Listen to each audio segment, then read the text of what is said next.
Komisi Pemilihan Umum Kota Palembang akhirnya menerima pendaftaran bacalek partai politik di Kota Palembang, masing-masing partai PKS, P3, dan PSI.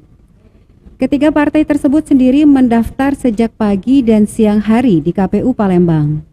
Sejauh ini, ketiga parpol yang mendaftar tersebut dinyatakan oleh KPU Palembang lengkap dan memenuhi syarat. Ketua P3 Palembang M. Sulaiman mengucapkan rasa syukurnya karena partai yang dipimpinnya lulus dan memenuhi syarat.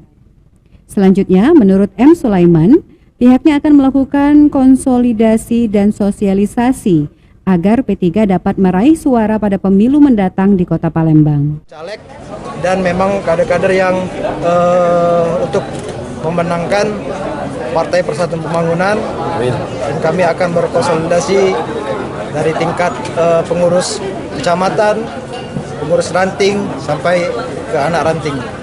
Untuk bacalek sendiri masih berubah gak kalau P3 Kak? Insya Allah.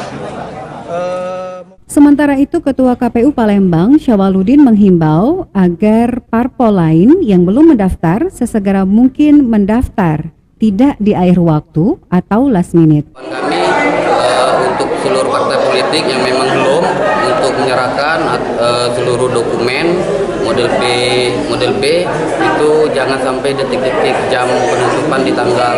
Rencananya KPU Palembang akan menerima parpol lainnya hingga tanggal 14 Mei mendatang.